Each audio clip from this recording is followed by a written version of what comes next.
I'm Becky Albertalli, and I'm so honored to be partnering with It Gets Better for their summer reading challenge and fundraising push.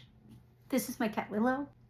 I'm an author, and I've written right now 10 contemporary coming-of-age rom-com kind of novels, most of which are queer, including these guys. So my most recent book, Amelia If Only, is about a high school senior who drags her best friends on a road trip to meet her favorite YouTuber. It is FF. It's kind of unhinged. It is very much about parasocial relationships and the difference between like public persona and private identity.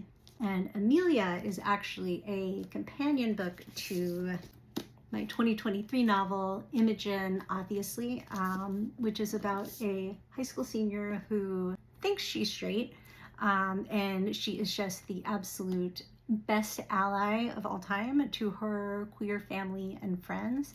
But when she spends a few days visiting her best friend at college and like gets to know that friend group, there's one girl in the group who Imogen really wants to be an extra good ally to the point where she starts wondering if she is actually straight.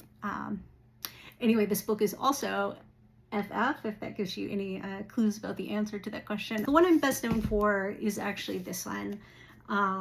This is the new fancy 10-year anniversary special edition, but this is my debut. It came out in 2015, Simon versus the Homo Sapiens Agenda.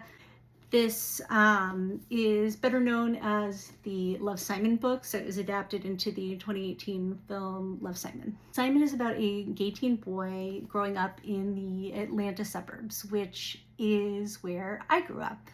I come from a suburb called Sandy Springs. It is very politically purple now, but it was very red when I was growing up there in the 80s and 90s. When I think about the importance of queer books and queer media, that's the first place my mind goes, because queer books did exist when I was a teen, but I didn't know about them. And my access to queer stories was so limited that I legitimately didn't understand that somebody like me could be queer.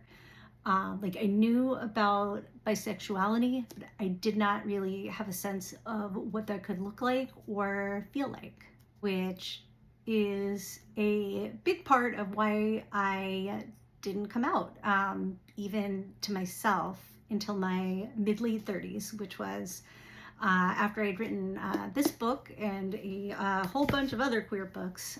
It was a whole thing, but it got better. And big picture, it really does get better. And queer books are a part of that. They make space for self-discovery, for exploring ideas around identity, for finding community. And sometimes the books are your queer community, especially when you're closeted or still figuring things out. I'm grateful for all the queer stories I get to read now, and I am grateful I get to add my own to the pile. Most of all, I am grateful for the way my community looks out for each other. It Gets Better is fighting to protect queer youth in this very tough cultural moment. And their work is so meaningful for queer teens like the ones I write about. I hope you'll consider amplifying their work and, if you can, donating to their summer reading challenge.